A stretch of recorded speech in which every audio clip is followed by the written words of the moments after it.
백인 대장의 병든 종을 고치시다. 루카복음서 7장. 예수님께서는 백성에게 들려주시던 말씀들을 모두 마치신 다음 카파르나움에 들어가셨다. 마침 어떤 백인 대장의 노예가 병들어 죽게 되었는데 그는 주인에게 소중한 사람이었다. 이 백인 대장이 예수님의 소문을 듣고 유다인의 원로들을 그분께 보내어 와서 자기 노예를 살려주십사고 청하였다. 이들이 예수님께 다가와 이렇게 말하며 간곡히 청하였다. 그는 선생님께서 이 일을 해주실 만한 사람입니다. 그는 우리 민족을 사랑할 뿐만 아니라 우리에게 회당도 지어주었습니다. 그리하여 예수님께서 그들과 함께 가셨다. 그런데 백인 대장의 집에서 그리 멀지 않은 곳에 이르셨을 때 백인 대장이 친구들을 보내어 예수님께 아뢰었다. 주님, 수고하실 것 없습니다. 저는 주님을 제 지붕 아래로 모실 자격이 없습니다. 그래서 제가 주님을 찾아뵙기에도 합당하지 않다고 여겼습니다. 그저 말씀만 하시어 제 종이 낫게 해 주십시오. 사실 저는 상관 밑에 매인 사람입니다만 제 밑으로도 군사들이 있어서 이 사람에게 가라 하면 가고 저 사람에게 오라 하면 옵니다. 또 제 노예더러 이것을 하라 하면 합니다. 이 말을 들으시고 예수님께서는 백인 대장에게 감탄하시며 당신을 따르는 군중에게 돌아서서 말씀하셨다. 내가 너희에게 말한다. 나는 이스라엘에서 이런 믿음을 본 일이 없다. 심부름 왔던 이들이 집에 돌아가 보니 노예는 이미 건강한 몸이 되어 있었다. 과부의 외아들을 살리시다. 바로 그 뒤에 예수님께서 나인이라는 고을에 가셨다. 제자들과 많은 군중도 그분과 함께 갔다. 예수님께서 그 고을 성문에 가까이 이르셨을 때 마치 사람들이 죽은 이를 메고 나오는데 그는 외아들이고 그 어머니는 과부였다. 고을 사람들이 큰 무리를 지어 그 과부와 함께 가고 있었다. 주님께서는 그 과부를 보시고 가엾은 마음이 드시어 그에게 울지 마라 하고 이르시고는 앞으로 나아가 관에 손을 대시자 메고 가던 이들이 멈추어 섰다. 예수님께서 이르셨다. 젊은이야, 내가 너에게 말한다. 일어나라. 그러자 죽은 이가 일어나 앉아서 말을 하기 시작하였다. 예수님께서는 그를 그 어머니에게 돌려주셨다. 사람들은 모두 두려움에 사로잡혀 하나님을 찬양하며 우리 가운데에 큰 예언자가 나타났다. 또 하느님께서 당신 백성을 찾아오셨다. 하고 말하였다. 예수님의 이 이야기가 온 유다와 그 둘레온 지방에 퍼져나갔다. 세례자 요한의 질문에 답변하시다. 요한의 제자들이 이 모든 일을 요한에게 전하였다. 그러자 요한은 자기 제자들 가운데에서 두 사람을 불러 주님께 보내며 오실 분이 선생님이십니까? 아니면 저희가 다른 분을 기다려야 합니까? 하고 여쭙게 하였다. 그 사람들이 예수님께 다가와 말하였다. 세례자 요한이 저희를 보내어 오실 분이 선생님이십니까? 아니면 저희가 다른 분을 기다려야 합니까? 하고 여쭈어 보라고 하셨습니다. 그때 예수님께서는 질병과 병고와 악령에 시달리는 많은 사람을 고쳐주시고 또 많은 눈먼이를 볼 수 있게 해주셨다. 예수님께서 그들에게 대답하셨다. 요한에게 가서 너희가 보고 들은 것을 전하여라. 눈먼이들이 보고 다리 저는 이들이 제대로 걸으며 나병 환자들이 깨끗해지고 귀먹은 이들이 들으며 죽은 이들이 되살아나고 가난한 이들이 복음을 듣는다. 나에게 의심을 품지 않는 이는 행복하다. 세례자 요한에 관하여 말씀하시다. 요한의 심부름꾼들이 돌아가자 예수님께서 요한을 두고 군중에게 말씀하기 시작하셨다. 너희는 무엇을 구경하러 광야에 나갔더냐? 바람에 흔들리는 갈대냐? 아니라면 무엇을 보러 나갔더냐? 고운 옷을 입은 사람이냐? 화려한 옷을 입고 초화롭게 사는 자들은 왕궁에 있다. 아니라면 무엇을 보러 나갔더냐? 예언자냐? 그렇다. 내가 너희에게 말한다. 예언자보다 더 중요한 인물이다. 그는 성경에 이렇게 기록되어 있는 사람이다. 보라, 내 앞에 나의 사자를 보낸다. 그가 내 앞에서 너의 길을 닦아 놓으리라. 내가 너희에게 말한다. 여자에게서 태어난 이들 가운데 요한보다 더 큰 인물은 없다. 그러나 하나님의 나라에서는 가장 작은 이라도 그보다 더 크다. 요한의 설교를 듣고 그 세례를 받은 백성, 세리들까지 포함하여 모두 하나님께서 의로우시다는 사실을 받아들였다. 그러나 요한에게서 세례를 받지 않은 바리사이들과 율법 교사들은 자기들을 위한 하나님의 뜻을 물리쳤다. 그러니 이 세대 사람들을 무엇에 비기랴? 그들은 무엇과 같은가? 장터에 앉아 서로 부르며 이렇게 말하는 아이들과 같다. 우리가 피리를 불어주어도 너희는 춤추지 않고 우리가 곡을 하여도 너희는 울지 않았다. 사실 세례자 요한이 와서 빵을 먹지도 않고 포도주를 마시지도 않자 저자는 마귀가 들렸다 하고 너희는 말한다.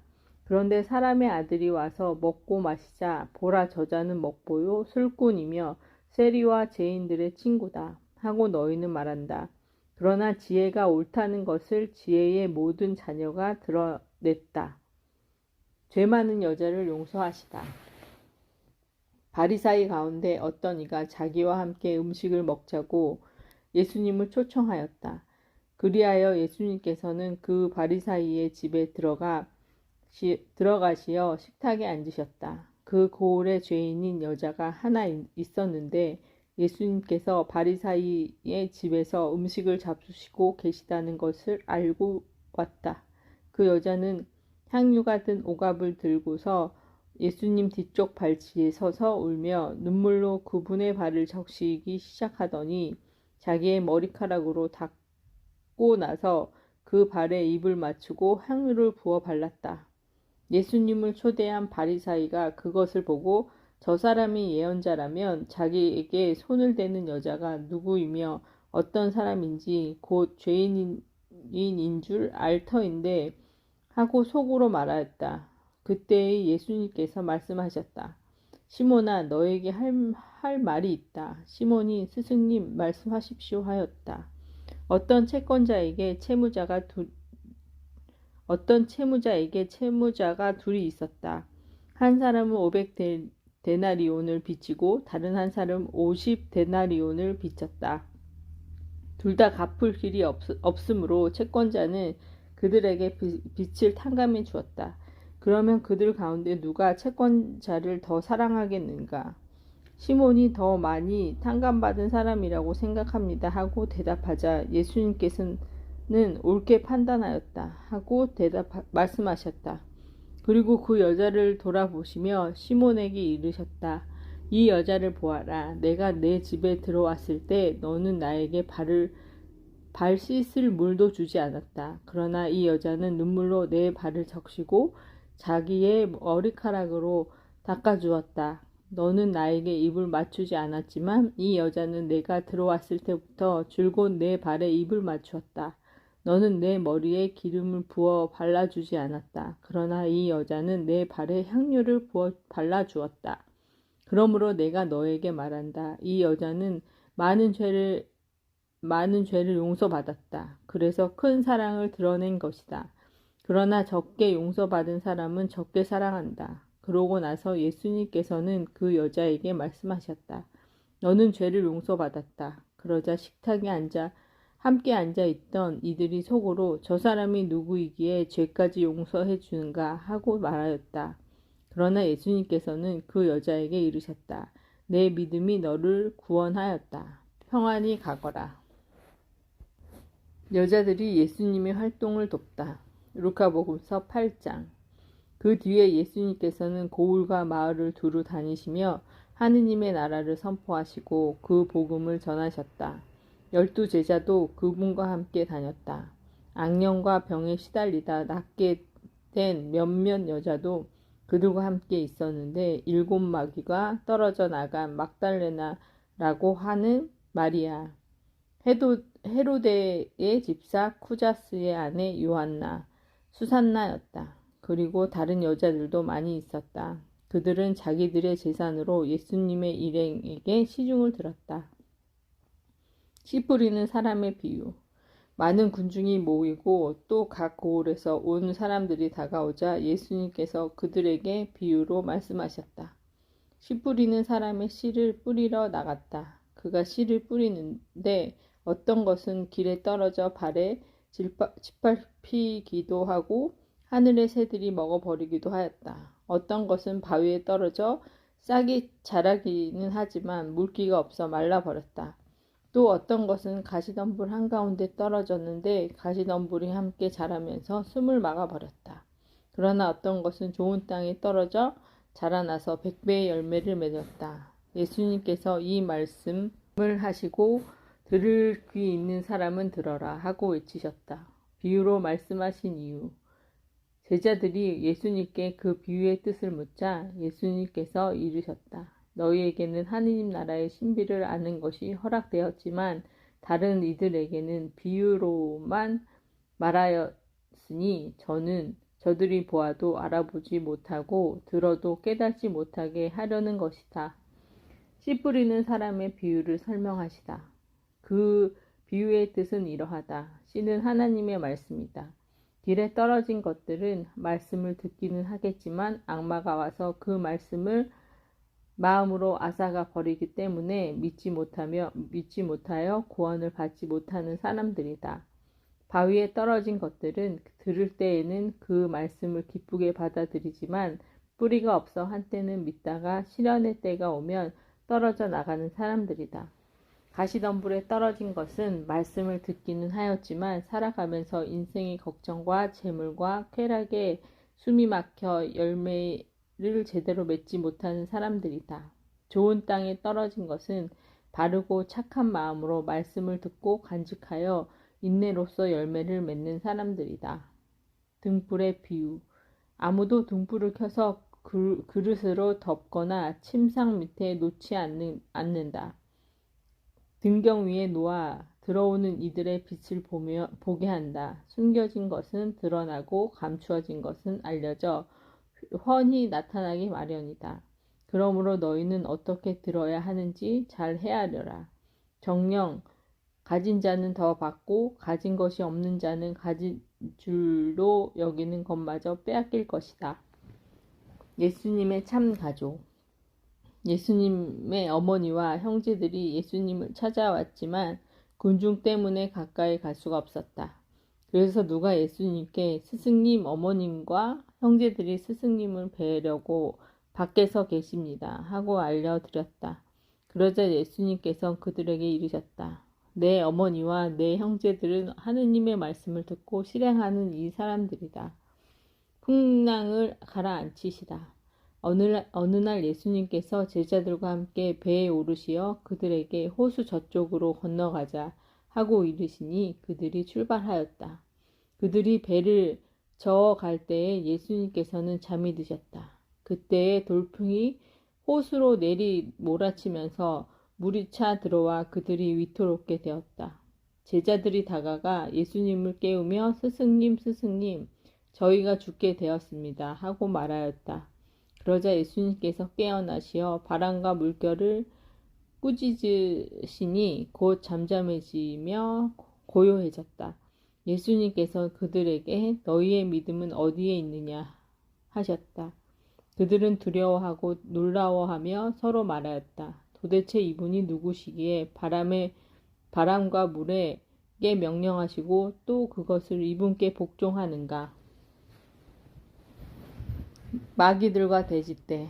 그들은 갈릴레아 맞은쪽 게라사인들의 지방으로 저어갔다. 예수님께서 모태 내리시자 마귀 들린 어떤 남자가 거울에서 나와 그분께 마주 왔다. 그는 오래전부터 옷을 입지 않을 뿐만 아니라 집에 있지 않고 무덤에서 지냈다. 그가 예수님을 보고 고함을 지르고서 그분 앞에 엎드려 큰 소리로 말하였다. 지극히 높으신 하나님의 아들 예수님, 당신께서 저와 무슨 상관이 있습니까? 당신께 청합니다. 저를 괴롭히지 말아 주십시오. 예수님께서 더러운 영으로 그 사람에게서 나가라고 명령하셨기 때문에 그 더러운 영이 그를 여러 번 사로잡아 그가 쇠사슬과 족쇄로 묶인 채 감시를 받았지만 그는 그 묶은 것을 끊고 마귀에게 몰려 광야로 나가곤 하였다. 예수님께서 그에게 내 이름이 무엇이냐 하고 물으시자 그가 군대입니다 하고 대답하였다. 그에게 많은 마귀가 들어가 있었기 때문입니다. 마귀들은 예수님께 지하로 물러가 라는 명령을 내리지 말아 달라고 청하였다. 마치 그 산에는 노아 기르는 많은 돼지떼가 있었다. 그래서 마귀들이 예수님께 그 속으로 들어가라고 허락해 달라고 청하였다. 예수님께서 허락하시니 마귀들이 그 사람들에게서 나와 돼지들 속으로 들어갔다. 그러자 돼지떼가 호수를 향해 비탈을 내리달려 물에 빠져 죽고 말았다. 돼지를 치던 이들이 그 일을 보고 달아나 그 고울과 여러 촌락에 알렸다.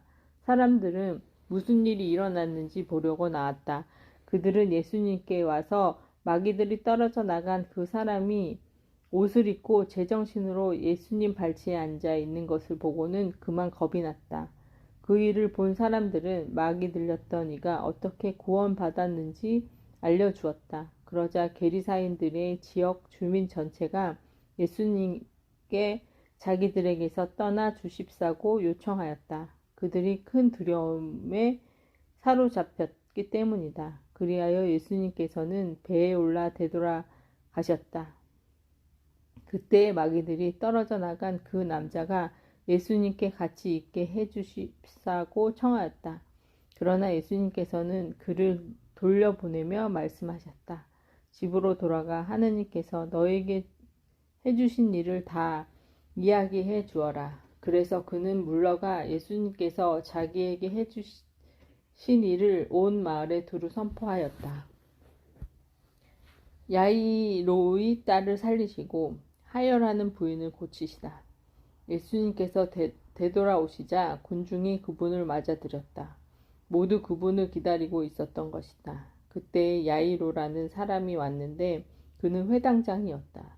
그가 예수님 발 앞에 엎드려 자기 집에 가주시기를 청하였다. 그에게 12살쯤 되는 외동딸이 있는데 그 아이가 죽어가고 있었기 때문이다. 예수님께서 그리로 가시는데 군중이 그분을 밀어냈다.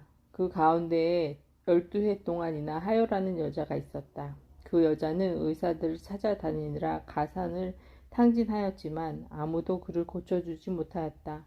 그가 예수님 뒤로 가서 그분의 옷자락 술에 손을 대자 즉시 하혈이 멎었다. 예수님께서 누가 나에게 손을 대었느냐 하고 물으셨다. 모두 자기는 아니라고 하는데 베드로가 스승님, 군중이 스승님을 에워싸 밀쳐대고 있습니다 하였다. 그러나 예수님께서는 누가 나에게 손을 대었다. 나에게서 힘이 나간 것을 나는 안다 하고 말씀하셨다. 그 부인은 더 이상 숨어 있을 수 없음을 알고 떨며 나와서 예수님 앞에서 엎드려 자기가 무슨 까닭으로 예수님께 손을 대었으며 또 어떻게 즉시 병이 나았는지 온 백성 앞에서 아뢰었다. 그러자 예수님께서 그 여자에게 이르셨다. 딸아, 내 믿음이 너를 구원하였다. 평안히 가거라. 예수님께서 아직 말씀하고 계실 때에 회당장의 집에서 어떤 이가 와서는 따님이 죽었습니다. 그러니 스승님을 수고롭게 하지 마십시오 하고 말하였다. 예수님께서는 그 말을 들으시고 회당장에서 대답하셨다. 두려워하지 말고 믿기만 하여라. 아이는 구원을 받을 것이다. 그리고 그 집에 가셔서 베드로와 요한과 야고보 그리고 아이 아버지와 어머니 외에는 아무도 당신과 함께 들어가지 못하게 하셨다. 사람들이 모두 아이 때문에 울며 가슴을 치는데 예수님께서는 울지들 마라. 아이는 죽은 것이 아니라 자고 있다 하고 말씀하셨다. 그들은 아이가 죽은 것을 알고 있었으므로 예수님을 비웃었다. 예수님께서는 아이의 손을 잡으시고 말씀하셨다. 아이야 일어나라. 그러자 아이의 영이 되돌아와서 아이가 즉시 일어섰다. 예수님께서는 아이에게 먹을 것을 주라고 지시하셨다. 아이의 부모는 몹시 놀랐다. 예수님께서는 이 일을 아무에게도 말하지 말라고 분부하셨다. 12제자를 파견하시다. 루카복음서 9장. 예수님께서는 12제자를 불러 모으시어 모든 마귀를 쫓아내고 질병을 고치는 힘과 권한을 주셨다. 그리고 하나님의 나라를 선포하고 병자들을 고쳐주라고 보내시며 그들에게 이르셨다. 길을 떠날 때 아무것도 가지고 가지 마라. 지팡이도 여행 보따리도 빵도 돈도 여벌의 옷도 지니지 마라. 어떤 집에 들어가거든 그곳을 떠날 때까지 거기에 머물러라. 사람들이 너희를 받아들이지 않으면 그 고을을 떠날 때에 그들에게 보이는 증거로 너희 발에서 먼지를 털어버려라. 제자들은 떠나가서 이 마을 저 마을을 돌아다니며 어디에서나 복음을 전하고 병을 고쳐 주었다. 헤로데가 예수님의 소문을 듣다. 헤로데 영주는 이 모든 일을 전해 듣고 몹시 당황하였다. 더러는 요한이 죽은 이들 가운데서 되살아났다 하고 더러는 엘리야가 나타났다 하는가 하면 또 어떤 이는 옛 예언자 한 분이 다시 살아났다 하였기 때문이다. 그래서 헤로데는 이렇게 말하였다. 요한은 내가 목을 베었는데 소문에 들리는 이 사람은 누구인가? 그러면서 그는 예수님을 만나 보려고 하였다. 5,000명을 먹이시다. 사도들이 돌아와 자기들이 한 일을 예수님께 보고하였다. 그러자 예수님께서 그들을 따로 데리고 베사이다라는 고을로 물러가셨다. 그러나 군중은 그것을 알고 예수님을 따라왔다. 예수님께서는 그들을 맞이하시어 하느님 나라에 관하여 말씀해 주시고 필요한 이들에게 병을 고쳐 주셨다. 날이 저물기 시작하자 12제자가 예수님께 다가와 말하였다. 군중을 돌려보내시어 주변 마을이나 촌락으로 가서 잠자리와 음식을 구하게 하십시오. 우리가 있는 이곳은 황량한 곳입니다. 예수님께서 저희가 그들에게 먹을 것을 주어라 하시니 제자들은 저희가 가서 이 모든 백성을 위하여 양식을 사오지 않는 한 저희에게는 빵 5개와 물고기 2마리밖에 없습니다. 하고 말하였다. 사실 장정만도 5,000명 가량이나 되었다. 예수님께서는 제자들에게 이르셨다. 대충 50명씩 때를 지어 자리를 잡게 하여라. 제자들이 그렇게 하여 모든 자리를 잡았다.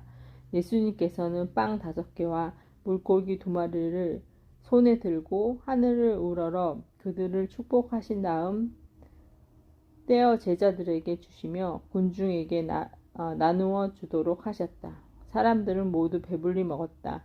그리고 남은 조각을 모으니 12광줄이나 되었다. 베드로가 예수님을 그리스도라고 고백한다. 예수님께서 혼자 기도하실 때에 제자들도 함께 있었는데 그분께서 군중이 나를 누구라고 하느냐 하고 물으셨다. 제자들이 대답하였다. 세례자 요한이라고 합니다. 그러나 어떤 이들은 엘리야라 하고 또 어떤 이들은 옛 예언자 한 분이 다시 살아나셨다고 합니다.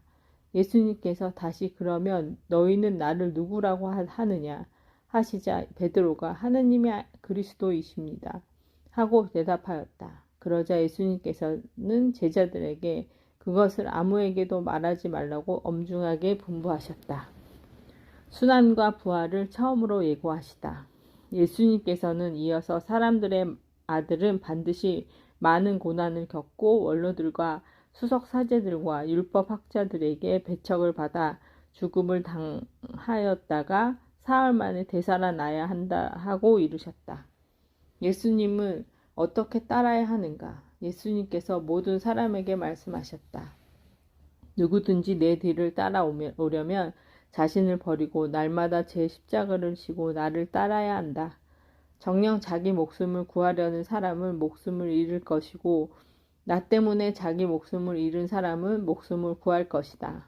사람이 온 세상을 얻고도 자기 자신을 잃거나 해치게 되면 무슨 소용이 있겠느냐. 누구든지 나와 내 말을 부끄럽게 여기면 사람들의 아들도 자기의 영광과 아버지의 거룩한 천사들의 영광에 쌓여 올 때에 그를 부끄럽게 여길 것이다. 내가 참으로 너희에게 말한다. 이곳에 서 있는 이들 가운데에는 죽기 전에 하느님 나라를 볼 사람들이 덜어 있다. 영광스러운 모습으로 변모하시다. 이 말씀을 하시고 여드레쯤 되었을 때 예수님께서 베드로와 요한과 야고보를 데리고 기도하시러 산에 오르셨다. 예수님께서 기도하시는데 그 얼굴 모습이 달라지고 의복은 하얗게 번쩍였다. 그리고 두 사람이 예수님과 이야기를 나누고 있었다. 그들은 모세와 엘리야였다. 영광에 쌓여 나타난 그들은 예수님께서 예루살렘에서 이루실 일, 곧 세상을 떠나실 일을 말하고 있었다. 베드로와 그 동료들은 잠에 빠졌다가 깨어나 예수님의 영광을 보고 그분과 함께 서 있는 두 사람도 보았다. 그 두 사람이 예수님에게서 떠나려고 할 때에 베드로가 예수님께 말하였다. 스승님, 저희가 여기에서 지내면 좋겠습니다. 저희가 초막셋을 지어 하나는 스승님께, 하나는 모세께, 또 하나는 엘리야께 드리겠습니다. 베드로는 자기가 무슨 말을 하는지도 몰랐다. 베드로가 이렇게 말하는데 구름이 일더니 그들을 덮었다. 그들이 구름 속에서 들어가자 제자들을 그만 겁이 났다. 이어 구름 속에서 이는 내가 선택한 아들이니 너희는 그 말을 들어라 하는 소리가 났다. 이러한 소리가 울린 뒤에 예수님만 보였다. 제자들은 침묵을 지켜 자기들이 본 것을 그때에는 아무에게도 알리지 않았다. 어떤 아이에게서 더러운 영을 내쫓으시다. 다음 날 그들이 산에서 내려가니 많은 군중이 그분께 마주왔다. 그때 군중 속에서 어떤 남자가 부르짖었다. 스승님, 청하건대 부디 제 아들을 보아주십시오. 저의 외아들입니다. 영이 아이를 사로잡기만 하면 아이가 갑자기 소리를 지릅니다. 영은 아이를 뒤흔들어 거품을 물게 합니다. 그리고 아이에게 온통 상처를 입히면서 좀처럼 떨어지지 않습니다. 그래서 스승님의 제자들에게 저 영을 쫓아내달라고 청하였지만 그들은 쫓아내지 못하였습니다. 그러자 예수님께서 믿음이 없고 비뚤어진 세대야. 내가 언제까지 너희 곁에 있으면서 너희를 참아주어야 한다는 말이냐. 내 아들을 이리 데려오너라 하고 이르셨다. 아이가 다가오는 동안에도 마귀는 아이를 거꾸러뜨리고 뒤흔들어 냈다. 예수님께서는 그 더러운 영을 꾸짖어 아이를 고쳐주시고 나서 그 아버지에게 돌려보내주셨다. 사람들은 모두 하느님의 위대하심에 몹시 놀랐다. 순환과 부활을 두 번째 예고하시다. 사람들이 다 예수님께서 하신 모든 일을 보고 놀라워하는데 예수님께서 제자들에게 이르셨다. 너희는 이 말을 귀담아 들어라. 사람의 아들은 사람들의 손에 넘겨질 것이다. 그러나 제자들은 그 말씀을 알아듣지 못하였다. 그 뜻이 감추어져 있어서 이해하지 못하였던 것이다. 그들은 그 말씀에 관하여 묻는 것도 두려워하였다. 가장 큰 사람. 제자들 가운데 누가 가장 큰 사람이냐 하는 문제로 그들 사이에서 논쟁이 일어났다. 예수님께서는 그들 마음속의 생각을 아시고 어린 아이 하나를 데려다가 곁에 세우신 다음 그들에게 이르셨다. 누구든지 이 어린이를 내 이름으로 받아들이면 나를 받아들이는 것이다. 그리고 나를 받아들이는 사람은 나를 보내신 분을 받아들이는 것이다. 너희 가운데서 가장 작은 사람이야말로 가장 큰 사람이다. 너희를 반대하지 않는 이는 지지하는 사람이다. 요한이 예수님께 말하였다. 스승님, 어떤 사람이 스승님의 이름으로 마귀를 쫓아내는 것을 저희가 보았습니다. 그런데 그가 저희와 함께 스승님을 따르는 사람이 아니므로 저희는 그가 그런 일을 못하게 막아보려고 하였습니다. 그러자 예수님께서 그에게 이르셨다. 막지 마라. 너희를 반대하지 않는 이는 너희를 지지하는 사람이다. 예루살렘으로 향하시다. 사마리아의 한 마을이 예수님을 받아들이지 않다. 하늘에 올라가실 때가 찾아 예수님께서는 예루살렘으로 가시려고 마음을 굳히셨다. 그래서 당신의 앞서 심부름꾼들을 보내셨다. 그들은 예수님을 모실 준비를 하려고 길을 떠나 사마리아인들의 한 마을로 들어갔다. 그러나 사마리아인들은 예수님을 맞아 들이지 않았다. 그분께서 예루살렘으로 가시는 길이었기 때문이다. 야고보와 요한 제자가 그것을 보고 주님, 저희가 하늘에서 불을 불러 내려 저들을 불살라 버리기를 원하십니까? 하고 물었다. 예수님께서는 돌아서서 그들을 꾸짖으셨다. 그리하여 그들은 다른 마을로 갔다. 예수님을 따르려면 그들이 길을 가는데 어떤 사람이 예수님께 어디로 가시든지 저는 스승님을 따르겠습니다 하고 말하였다. 그러자 예수님께서 그에게 말씀하셨다. 여우들도 굴에 있는 하늘의 새들도 보금자리가 있지만 사람의 아들은 머리를 기댈 곳조차 없다. 예수님께서는 다른 사람에게 나를 따르라 하고 이르셨다. 그러나 그는 주님, 먼저 집에 가서 아버지의 장사를 지내게 허락해 주십시오 하고 말하였다. 예수님께서는 그에게 죽은 이들의 장사는 죽은 이들이 지내도록 내버려 두고 너는 가서 하나님의 나라를 알려라 하고 말씀하셨다. 또 다른 사람이 주님, 저는 주님을 따르겠습니다. 그러나 먼저 가족들에게 작별 인사를 하게 허락해 주십시오 하고 말하였다. 예수님께서 그에게 이르셨다. 쟁기에 손을 대고 뒤를 돌아보는 자는 하느님 나라에 합당하지 않다. 72 제자를 파견하시다. 루카복음서 10장. 그 뒤에 주님께서는 다른 제자 72명을 지명하시며 몸소 가시려는 모든 고을과 고장으로 당신의 앞서 둘씩 보내시며 그들에게 말씀하셨다. 수확할 것은 많은데 일꾼은 적다. 그러니 수확할 밭의 주인께 일꾼들을 보내주십사고 청하여라. 가거라. 나는 이제 양들을 이리떼 가운데로 보내는 것처럼 너희를 보낸다. 돈주머니도 여행 보따리도 신발도 지니지 말고 길에서 아무에게도 인사하지 마라. 어떤 집에 들어가거든 먼저 이 집에 평화를 빕니다 하고 말하여라. 그 집에 평화를 받을 사람이 있으면 너희의 평화가 그 사람 위에 머무르고 그렇지 않으면 너희에게 되돌아올 것이다. 같은 집에 머무르면서 주는 것을 먹고 마셔라.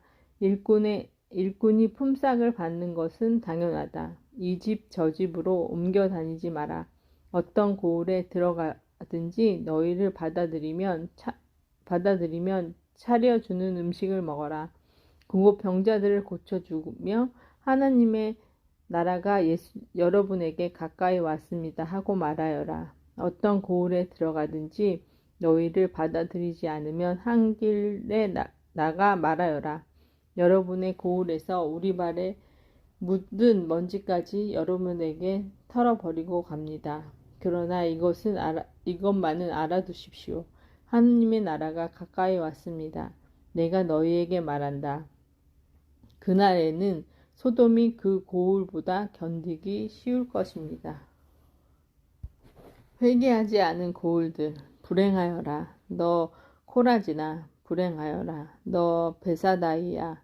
너희에게 일어난 기적들이 티로와 시돈에게 일어났더라면 그들은 벌써 자루 옷을 입고 죄를 뒤집어 쓰고 앉아 회개하였을 것이다.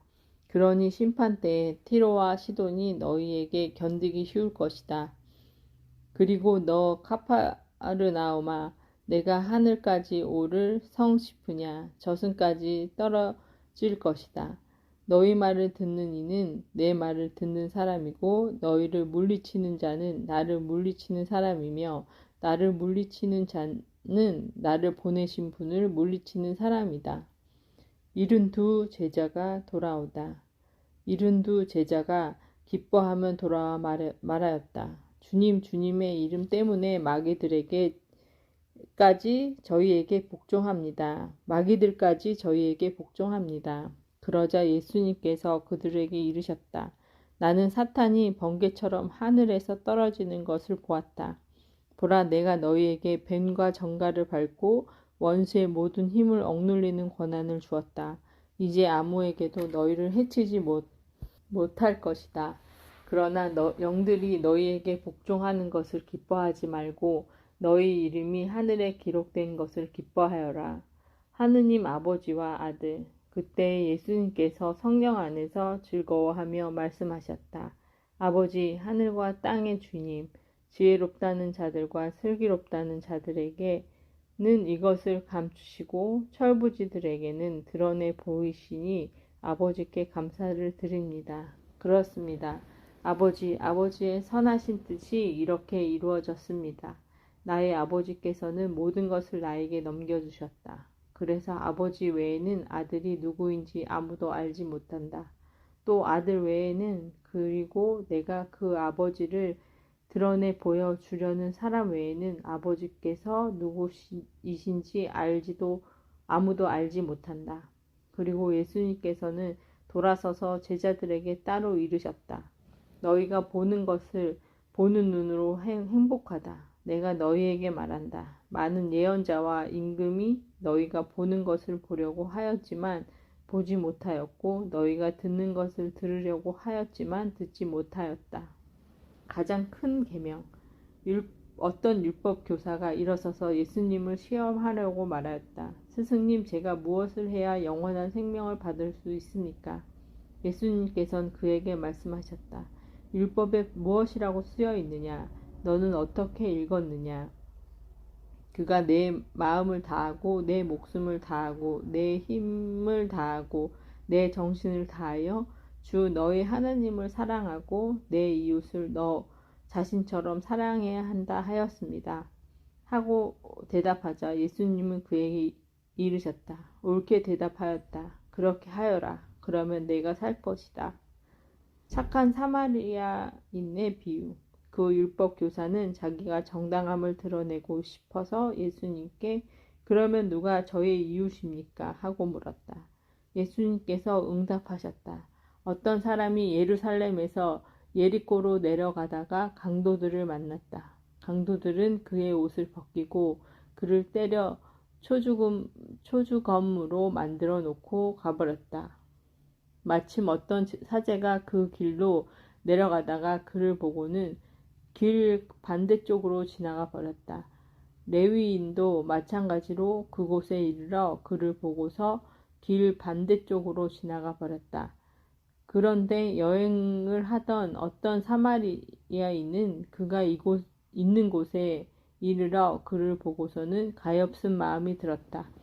그래서 그에게 다가가 상처에 기름과 포도주를 붓고 싸맨 다음 자기 노새에 태워 여관으로 데리고 가서 돌보아 주었다. 이튿날 그는 2데나리온을 꺼낸 여관 주인에게 주면서 저 사람을 돌보아 주십시오. 비용이 더 들면 제가 돌아올 때 갚아드리겠습니다. 하고 말하였다. 너는 이 세 사람 가운데서 누가 강도를 만나 사람에게 이웃이 되어 주었다고 생각하느냐? 율법 교사가 그에게 자비를 베푼 사람입니다. 하고 대답하자 예수님께서 그에게 이르셨다. 가서 너도 그렇게 하여라. 마르타와 마리아를 방문하시다. 그들이 길을 가다가 예수님께서 어떤 마을에 들어가셨다. 그러자 마르타라는 여자가 예수님을 자기 집으로 모셔드렸다. 마르타에게는 마리아라는 동생이 있었는데 마리아는 주님의 발치에 앉아 그분의 말씀을 듣고 있었다. 그러나 마르타는 갖가지 시중 드는 일로 분주하였다. 그래서 예수님께 다가가 주님, 제 동생이 저 혼자 시중 들게 내버려 두는데도 보고만 계십니까? 저를 도우라고 동생에게 일러 주십시오. 하고 말하였다. 주님께서 마르타에게 하셨다. 마르타야, 마르타야, 너는 많은 일을 염려하고 걱정하는구나. 그러나 필요한 것은 한 가지뿐이다. 마리아는 좋은 목을 선택하였다. 그리고 그것을 빼앗기지 않을 것이다. 주님의 기도. 루카복음서 11장. 예수님께서 어떤 곳에서 기도하고 계셨다. 그분께서 기도를 마치시자 제자들 가운데 어떤 사람이 주님, 요한이 자기 제자들에게 가르쳐 준 것처럼 저희에게도 기도하는 것을 가르쳐 주십시오 하고 말하였다. 예수님께서 그들에게 이르셨다. 너희는 기도할 때 이렇게 하여라. 아버지의 이름을 거룩히 드러내시며 아버지의 나라가 오게 하소서. 날마다 저희에게 일용할 양식을 주시고 저희에게 잘못한 모든 일을 저희도 용서하오니 저희의 죄를 용서하시고 저희를 유혹에 빠지지 않게 하소서. 끊임없이 간청하여라. 예수님께서 다시 그들에게 이르셨다. 너희 가운데 누가 버치겠는가? 한밤중에 그 벗을 찾아가 이렇게 말하였다고 하자. 여보게 빵 3개만 구워주게. 내 벗이 길을 가다가 나에게 들렀는데 내놓을 것이 없네. 그러면 그 사람이 안에서 나를 괴롭히지 말게. 벌써 문을 닫아 걸고 아이들과 함께 잠자리에 들었네. 그러니 지금 일어나서 건너줄 수가 없네. 하고 대답할 것이다. 내가 너희에게 말한다. 그 사람이 거칠라는 이유 때문에 일어나서 빵을 주지는 않는다 하더라도 그가 줄고 졸라대면 마침내 일어나서 그에게 필요한 만큼 다 줄 것이다. 청하여라. 찾아라. 문을 두드려라. 내가 너희에게 말한다. 청하여라. 너희에게 주실 것이다. 찾아라. 너희가 얻을 것이다. 문을 두드려라. 너희에게 열릴 것이다. 누구든지 청하는 이는 받고 찾는 이는 얻고 문을 두드리는 이에겐 열릴 것이다. 너희 가운데 어느 아버지가 아들이 생선을 청하는데 생선 대신에 뱀을 주겠느냐? 달걀을 청하는데 정갈을 주겠느냐? 너희가 악해도 자녀들에겐 좋은 것을 줄 알거든. 하늘에 계신 아버지께서야 당신께 청하는 이들에게 성령을 얼마나 더 잘 주시겠느냐. 예수님과 베레스제벨. 예수님께서 벙어리 마귀를 쫓아내시었는데 마귀가 나가자 말을 못하는 이가 말을 하게 되었다. 그러자 군중이 놀라워하였다. 그러나 그들 가운데 몇 사람은 저자는 마귀 우두머리 베넬제불의 힘을 빌어 마귀들을 쫓아낸다 하고 말하였다. 다른 사람들은 예수님을 시험하느라고 하늘에서 내려오는 표징을 그분께 요구하기도 하였다. 예수님께서는 그들의 생각을 아시고 이렇게 말씀하셨다. 어느 나라든지 서로 갈라서면 망하고 집들도 무너진다. 사탄도 서로 갈라서면 그의 나라가 어떻게 버텨내겠느냐. 그런데도 너희는 내가 베넬제불의 힘을 빌려 마귀들을 쫓아낸다고 말한다. 내가 만일 베넬제불의 힘을 빌려 마귀들을 쫓아낸다면 너희의 아들들은 누구의 힘을 빌려 마귀들을 쫓아낸다는 말이냐. 그러니 바로 그들이 너희의 재판관이 될 것이다. 그러나 내가 하나님의 손가락으로 마귀들을 쫓아내는 것이면 하느님의 나라가 이미 너희에게 와 있을 것이다. 힘센 자가 완전히 무장하고 자기 저택을 지키면 그 재산은 안전하다. 그러나 더 힘센 자가 덤벼들어 그를 이기면 그가 의지하던 무장을 빼앗고 저희끼리 전리품을 나눈다. 내 편에 서지 않는 자는 나를 반대하는 자고 나와 함께 모아들이지 않는 자는 흩어버리는 자다. 되돌아오는 악령. 더러운 영이 사람에게서 나가면 쉴 데를 찾아 물 없는 곳을 돌아다니지만 찾지 못한다. 그때 그는 내가 나온 집으로 돌아가야지 하고 말한다. 그러고는 가서 그 집이 말끔히 치워지고 정돈되어 있는 것을 보게 된다. 그러면 다시 나와 자기보다 더 악한 영 7을 데리고 그 집에 들어가 자리를 잡는다. 그리하여 그 사람이 끝이 처음보다 더 나빠진다. 참 행복. 예수님께서 이 말씀을 하고 계실 때에 군중 속에서 어떤 여자가 목소리를 높여 선생님을 되었던 모태와 선생님께 젖을 먹인 가슴은 행복합니다. 하고 예수님께 말하였다. 그러자 예수님께서 이르셨다. 하느님의 말씀을 듣고 지키는 이들이 오히려 행복하다. 요나의 표징. 군중이 점점 더 모여들자 예수님께서 말씀하기 시작하셨다. 이 세대는 악한 세대다. 이 세대가 표징을 요구하지만 요나 예언자의 표징밖에는 어떤 표징도 받지 못할 것이다. 요나가 니네베 사람들에게 표징이 된 것처럼 사람의 아들도 이 세대 사람들에게 그러할 것이다. 심판 때에 남방 여왕이 이 세대 사람들과 함께 되살아나 이 세대 사람들을 할 것이다. 그 여왕이 솔로몬의 지혜를 들으려고 땅 끝으로 왔기 때문이다. 그러나 보라, 솔로몬보다 더 큰 이가 여기에 있다.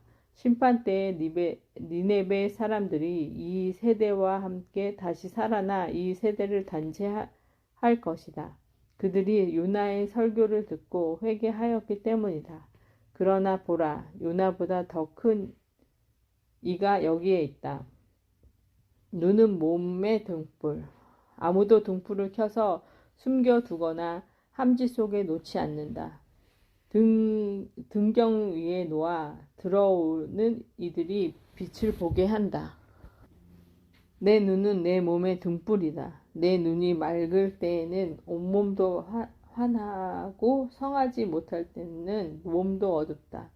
그러니 내 안에 있는 빛이 어둠이 아닌지 살펴보아라. 너의 온몸이 환하여 어두운 데가 없으면 등불이 그 밝은 빛으로 너를 비출 때처럼 내 몸이 온통 환할 것이다.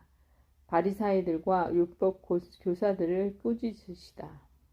예수님께서 다 말씀하시자 어떤 바리사이가 자기 집에서 식사하자고 두 분을 초대하였다. 그리하여 예수님께서 그 집에 들어가시어 자리에 앉으셨다. 그런데 그 바리사이는 예수님께서 식사 전에 먼저 손을 씻지 않으시는 것을 보고 놀랐다. 그러자 주님께서 그에게 이르셨다. 정녕 너희 바리사이들은 잔과 접시의 겉은 깨끗이 하지만 너희의 속은 탐욕과 사악으로 가득하다. 어리석은 자들아, 겉을 만드신 분께서 속도 만들지 않으셨느냐? 속에 담긴 것으로 자선을 베풀어라. 그러면 모든 것이 깨끗해질 것이다. 불행하여라 너희 바리사이들아, 너희가 박하와 운항과 모든 채소는 11조를 내면서 의로움과 하느님의 사랑은 아랑곳하지 않기 때문이다. 그러한 11조도 소홀히 해서는 안 되지만 바로 이러한 것들을 실천해야 한다. 불행하여라 너희 바리사이들아, 너희가 회당에서는 윗자리를 좋아하고 장터에서는 인사받기를 좋아하기 때문이다. 너희는 불행하여라. 너희가 드러나지 않는 무덤과 같기 때문이다. 사람들이 그 위를 밟고 다니면서도 무덤인 줄을 알지 못한다. 율법 교사 가운데 어떤 사람이 예수님께 스승님 그렇게 말씀하시면 저희까지 모욕하시는 것입니다. 하고 말하였다. 그러자 예수님께서 이르셨다.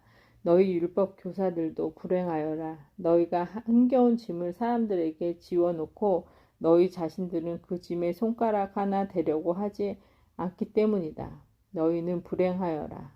바로 너희 조상들이 죽인 예언자들의 무덤을 너희가 만들기 때문이다. 이렇게 너희 조상들은 예언자들을 죽이고 너희는 그들의 무덤을 만들고 있으니 조상들이 저지른 소행을 너희가 증언하고 또 동조하는 것이다. 그래서 하느님의 지혜도 내가 예언자들과 사도들을 그들에게 보낼 터인데 그들은 이들 가운데에서 더러는 죽이고 더러는 박해할 것이다. 하고 말씀하셨다. 그러니 세상 창조 이래 쏟아진 모든 예언자의 피에 대한 책임을 이 세대가 져야 할 것이다. 아벨의 피부터 제단과 성소 사이에서 죽어간 츠가르아의 피에 이르기까지 그렇게 해야 할 것이다. 그렇다. 내가 너희에게 말한다. 이 세대가 그 책임을 져야 할 것이다. 불행하여라. 너희 율법 교사들아. 너희가 지식의 열쇠를 치워 버리고서 너희 자신들도 들어가지 않고 또 들어가려는 이들도 막아버렸기 때문이다. 예수님께서 그 집을 나오시자 율법 학자들과 바리사이들은 독한 앙심을 품고 많은 질문으로 그분을 몰아대기 시작하였다. 예수님 입에서 나오는 말씀으로 그분을 올가매려고 노렸던 것이다. 바리사이들의 누룩을 조심하여라. 루카복음서 12장. 그러는 동안에 수많은 군중이 모여들어 서로 밟힐 지경이 되었다. 예수님께서는 먼저 제자들에게 말씀하기 시작하셨다. 바리사이들의 누룩 곧 위선을 조심하여라. 두려워하지 말고 복음을 선포하여라.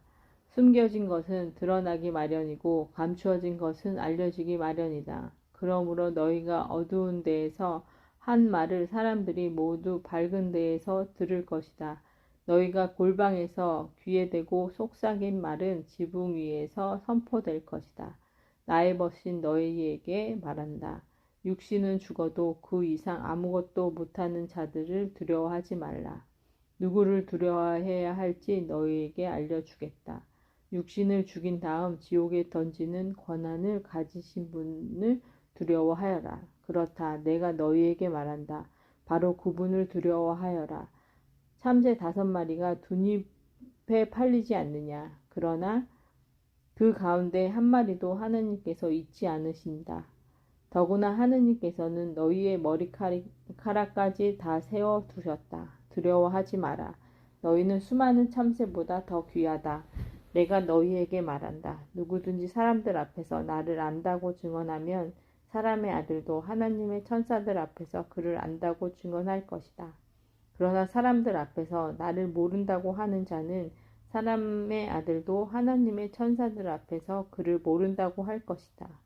사람의 아들을 거슬러 말하는 자는 모두 용서받을 것이다. 그러나 성령을 모독하는 말을 하는 자는 용서받지 못할 것이다. 너희는 회당에서 관청이나 관아에 끌려갈 때 어떻게 답변할까? 무엇으로 답변할까? 또 무엇으로 말할까? 걱정하지 마라. 너희가 해야 할 말을 성령께서 그때에 알려주실 것이다. 탐욕을 조심하여라. 군중 가운데서 어떤 사람이 예수님께 스승님, 제 형제더러 저에게 유산을 나누어 주라고 일러주십시오 하고 말하였다. 그러자 예수님께서 그에게 말씀하셨다. 사람아, 누가 나를 너희의 재판관이나 중재인에게 세웠단 말이냐. 그리고 사람들에게 이르셨다. 너희는 주의하여라. 모든 탐욕을 경계하여라. 아무리 부유하더라도 사람의 생명은 그 재산에 달려 있지 않다. 어리석은 부자의 비유. 예수님께서 그들에게 비유를 들어 말씀하셨다. 어떤 부유한 사람이 땅에서 많은 속추를 거두었다. 그래서 그는 속으로 내가 수확한 것을 모아둘 데가 없으니 어떻게 하나라고 생각하였다. 그러다가 말하였다. 이렇게 해야지. 곡간들을 헐어내고 더 큰 것을 지어 거기에다 내 모든 곡식과 재물을 모아 두겠다. 그리고 나 자신에게 말해야지. 자, 내가 여러 해 동안 쓸 많은 재산을 쌓아 두었으니 쉬면서 먹고 마시며 즐겨라. 그러나 하나님께서 그에게 말씀하셨다. 어리석은 자야, 오늘 밤에 내 목숨을 되찾아갈 것이다. 그러면 내가 마련해 둔 것은 누구 차지가 되겠느냐. 자신을 위해서는 죄악을 모으면서 하느님 앞에서는 부유하지 못한 사람이 바로 이러하다. 세상 걱정과 하나님의 나라.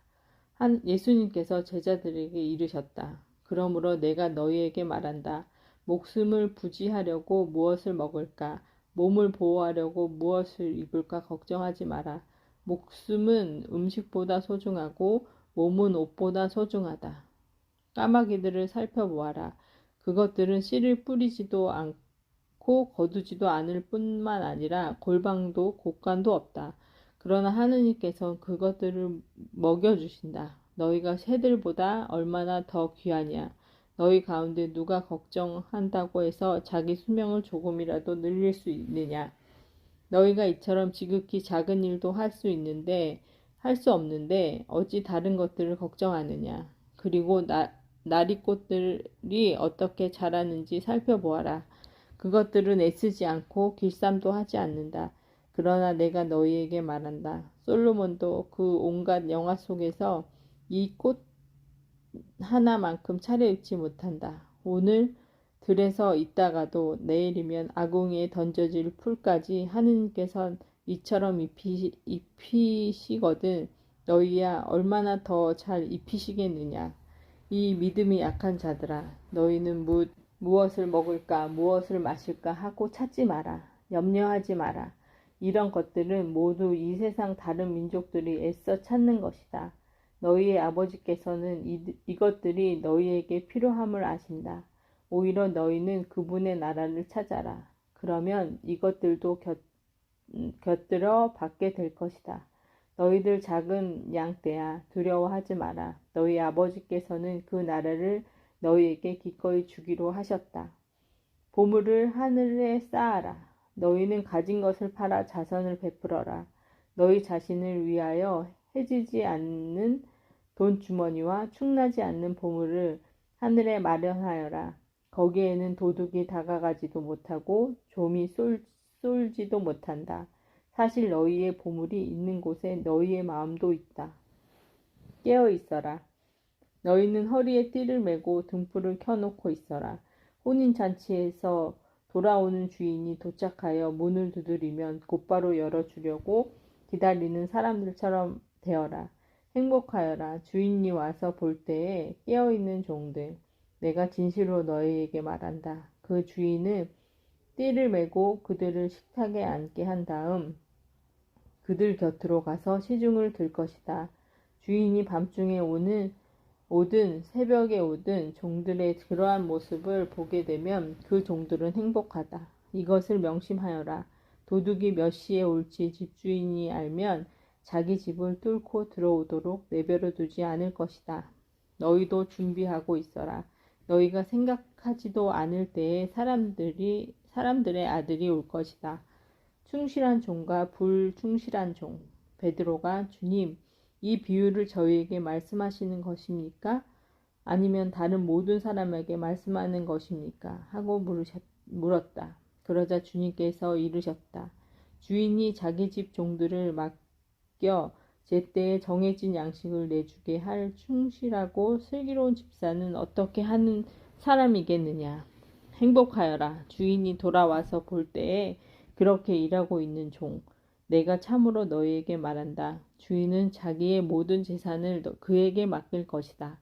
그러나 만일 그 종이 마음속으로 주인이 늦게 오는구나 하고 생각하며 하인들과 하녀들을 때리고 또 먹고 마시며 술에 취하기 시작하면 예상하지 못하는 날, 짐작하지 못한 시간에 그 종의 주인이 와서 그를 처단하여 불충실한 자와 같은 운명을 겪게 할 것이다. 주인의 뜻을 알고도 아무런 준비를 하지 않았거나 주인의 뜻대로 하지 않는 그 종은 매를 많이 맞을 것이다. 그러나 주인의 뜻을 모르고서 매맞는 짓을 한 종은 적게 맞을 것이다. 많이 주신 사람에게는 많이 요구하시고 많이 맡기신 사람에게는 그만큼 더 청구하신다. 불을 지르러 왔다.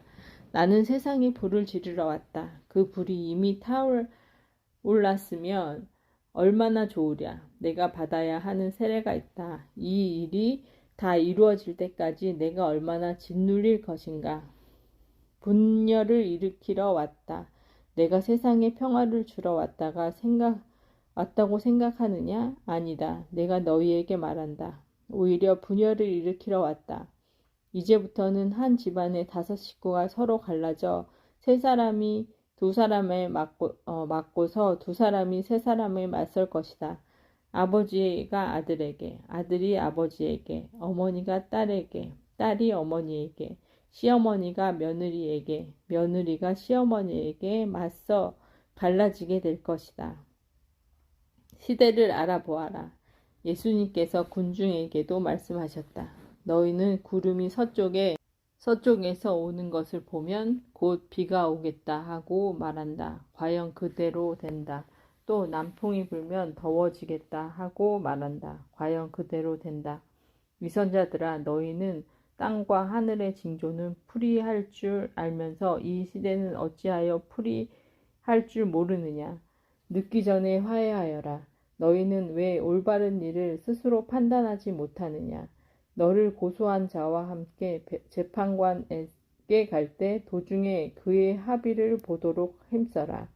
그렇지 않으면 그가 너를 재판관에게 끌고 가 재판관은 너를 옥리에게 넘기고 옥리는 너를 감옥에 가둘 것이다. 내가 너희에게 말한다. 내가 마지막 한 입까지 갚기 전에는 결코 거기에서 나오지 못할 것이다. 아멘.